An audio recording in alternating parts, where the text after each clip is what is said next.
Yo halo guys, balik lagi dengan saya Eris. Di video kali ini saya akan melanjutkan kelanjutan alur cerita manhwa yang berjudul Ultimate dari Segala Usia.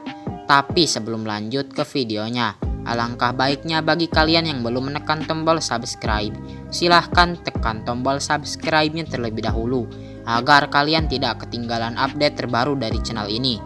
Dan juga jika kalian ingin berdonasi, silahkan kalian klik link Saweria yang berada di deskripsi.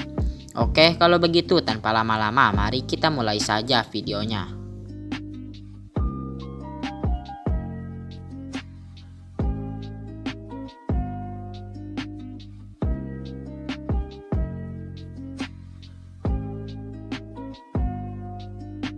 Di video sebelumnya menceritakan tentang Liun Xiao yang meminjam ruang penempaan milik Zhang Qingfan untuk membuat sebuah senjata tingkat Xuan untuk dirinya sendiri. Di video kali ini, cerita diawali dengan Liun Xiao yang menanyakan bahan-bahan yang sudah ia untuk dipersiapkan oleh Jiarong. Tapi karena material-material tersebut adalah bahan mentah untuk membuat sebuah pil, Jiarong pun heran dan bertanya untuk apa sebenarnya bahan-bahan tersebut. Padahal yang ingin dibuat oleh Liun Xiao adalah sebuah senjata dan bukannya pil. Lalu Liun Xiao memberitahu Jiarong kalau dirinya baru saja menerima seorang murid dan dirinya berencana untuk meramu beberapa pil untuk muridnya tersebut. Itulah mengapa Liun Xiao meminta material-material untuk membuat pil, seperti pil detoksifikasi dan pil origin impacting. Liun Xiao juga memberitahu kalau level arai penempaan bantu ini lebih tinggi dari yang dirinya duga. Dengan begitu dirinya dapat meramu pil sambil menempa sebuah senjata Xuan untuk dirinya sendiri. Lalu Liun Xiao menyuruh Jiarong untuk segera membawa material-materialnya.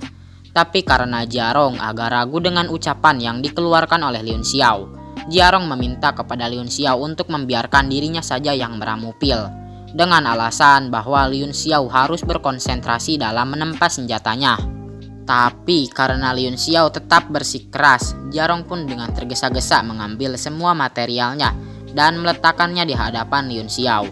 Pada saat Liun Xiao ingin memulai penempaan dan meramu pilnya, Master Suhan tiba-tiba menyela dan berkata bahwa dirinya khawatir karena dirinya tidak pernah mendengar seorang pun menggunakan dua arai yang berbeda untuk melakukan penempaan senjata dan peramuan pil di saat yang sama, apalagi menggunakan satu arai untuk melakukan dua jenis aktivitas yang berbeda di waktu yang sama. Dengan emosi, Liun Xiao lalu menegaskan bahwa tidak hanya baru mendengarnya, tapi Master Suhan akan melihatnya sendiri dengan mata kepalanya itu untuk pertama kalinya. Lalu Liun Xiao bergerak maju mendekati tungku yang ada di depannya, kemudian mulai meramu pilnya dan memasukkan semua material-materialnya secara bersamaan ke dalam tungku tersebut, supaya tidak repot-repot untuk melakukan peramuan pil dua kali. Jiarong, Master Suhan, dan Zhang Qingfan yang melihat Liun Xiao memasukkan semua material-materialnya secara bersamaan dan berencana untuk membuat dua jenis pil yang berbeda, tentu saja hal itu membuat mereka semua terkejut, karena Master Suhan dan Zhang Qingfan saja mustahil untuk bisa melakukannya, sehingga membuat Master Suhan dan Zhang Qingfan sebagai tokoh paling berpengaruh di Kekaisaran Tianshui ini merasa dibodohi oleh ucapan Liun Xiao yang seorang bocah. Setelah beberapa saat berlalu, kontrol ritme dan pergerakan Liun Xiao yang tepat telah membuat Jiarong, Master Suhan, dan Zhang Qingfan terkagum-kagum. Setiap pergerakannya itu bagaikan seni dan benar-benar menggetarkan jiwa. Bahkan mereka semua tidak pernah menduga kalau proses penempaan bisa menjadi seindah ini. Dan akhirnya pil yang diramu oleh Liun Xiao sudah mulai terbentuk. Lalu Liun Xiao fokus terhadap penempaan senjata Xuan untuk dirinya. Besi yang ditempa oleh Liun Xiao berubah menjadi bentuk sejati dari besi yang bagus. Setelah itu Liun Xiao mengeluarkan batu matahari ungu dan menggabungkannya dengan besi yang sudah ditempa oleh dirinya. Hingga akhirnya senjata Xuan yang ditempa oleh Liun Xiao terbentuk. Hasil dari penempaan Liun Xiao tersebut menghasilkan sebuah pedang tingkat Xuan yang berwarna hitam pekat dengan aura berwarna ungu di sekelilingnya. Mereka semua yang melihat Liun Xiao berhasil menempa senjata Xuan dengan sukses, dengan terburu-buru memberikan pil mereka kepada Liun Xiao untuk memulihkan keadaan Liun Xiao. Liun Xiao menolak pil yang diberikan oleh Jiarong dan Zhang Qingfan karena menurut Liun Xiao pil tersebut adalah pil sampah. Lalu Master Suhan juga memberi Liun Xiao 3 buah pil dan diantaranya adalah pil Fantastical White Crane. Tapi karena pil Fantastical White Crane adalah pil perangsang, Liun Xiao pun sedikit heran kenapa Master Suhan membawa pil tersebut.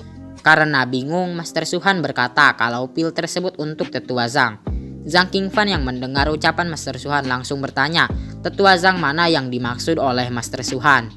Saat Master Suhan dan Zhang Qingfan berdebat, Liun Xiao langsung memasukkan pil Fantastical White Crane tersebut ke dalam mulutnya dan bermeditasi selama beberapa menit.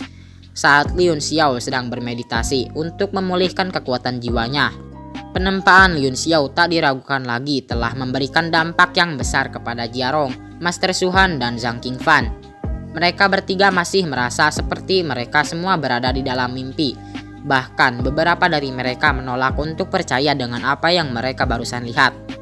Setelah beberapa saat, Liun Xiao pun berhenti bermeditasi karena sudah berhasil memulihkan sepertiga dari kekuatan jiwanya. Jiarong yang melihat Liun Xiao berhenti bermeditasi langsung bertanya, bagaimana bisa Liun Xiao memulihkan sepertiga dari kekuatan jiwanya hanya dengan waktu sebentar saja. Dan Liun Xiao berkata bahwa itu tidaklah aneh karena dirinya memiliki kekuatan jiwa dari seorang warrior tingkat pertama. Dan sudah sepantasnya kekuatan jiwa miliknya pulih lebih cepat dibandingkan Jiarong. Tapi Jiarong tetap tidak percaya karena itu terlalu cepat, dikarenakan dirinya juga memiliki kekuatan jiwa tingkat pertama. Tapi Jiarong membutuhkan waktu sekitar 7 hari untuk benar-benar pulih setelah menempa. Lalu Liun Xiao berkata, sampai seperti Jiarong beraninya untuk membandingkan dirinya dengan dirinya. Kalau tidak mengerti, jadi maksudnya gini. Sampai seperti Jiarong beraninya untuk membandingkan dirinya dengan diri Liun Xiao. Ya, begitulah singkatnya. Lalu Liun Xiao mengambil pedang miliknya yang sudah ia tempa tadi. Kemudian Liun Xiao menunjukkan pedangnya kepada Zhang Qingfan dan Master Suhan. Liun Xiao bertanya kepada Master Suhan dan Zhang Qingfan bagaimana pedang tersebut menurut mereka berdua. Lalu Zhang Qingfan memberi jawaban kalau pedang tersebut adalah senjata tingkat pertama dengan pondasi yang kuat dengan kekuatan dahsyat yang mengalir di dalamnya. Lalu Zhang Qingfan bertanya kepada Liun Xiao, jika pedang ini berada dalam kondisi terbuka, bisakah pedang ini dibuka lagi dan apa yang akan terjadi jika ia kembali dibuka, tanya Zhang Qingfan. Lalu Liun Xiao menjelaskan bahwa selama proses penempaan, Liun Xiao telah memadatkan kekuatan ledaknya hingga dasarnya.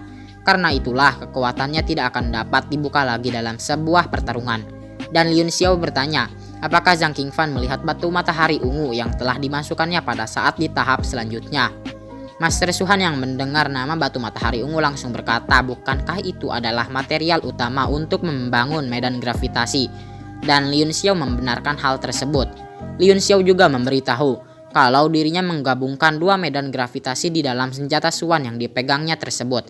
Kemudian Liun Xiao menyuruh semua orang yang berada di sana untuk memperhatikannya baik-baik.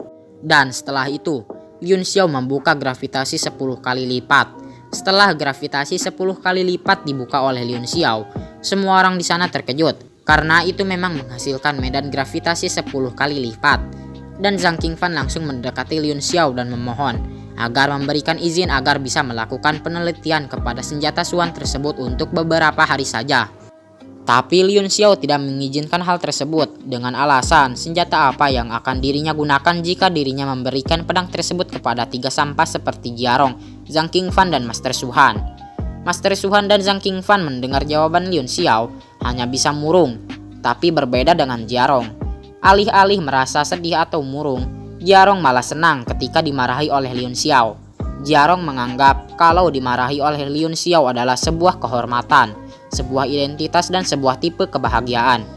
Dan setelah itu Liun Xiao memberitahu kegunaan utama dari pedang yang ditempanya tersebut. Kegunaan utama dari pedang tersebut adalah untuk latihan, dan dengan ini Liun Xiao bisa berlatih dengan gravitasi 10 kali lipat, bahkan ratusan kali lipat setiap hari, sehingga dapat membuat kemajuan yang luar biasa.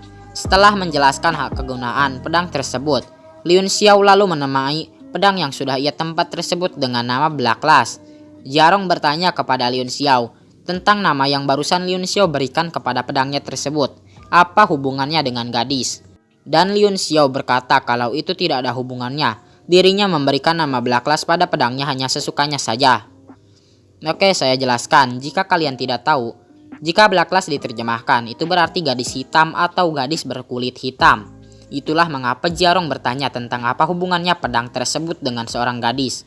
Oke, balik ke cerita. Sekarang Liun Xiao menyimpan pedang tersebut dan pergi memeriksa pil yang sudah ia buat tadi. Saat Liun Xiao membuka tungku pembuatan pil tersebut, di dalam sana terdapat 10 butir pil murni. Lalu Liun Xiao mengambil semua pil tersebut dan memasukkannya ke dalam cincin penyimpanannya. Kemudian berpamitan dengan semua orang yang berada di sana dan pergi dari asosiasi alkemis untuk bergegas ke rumah Mang Wu.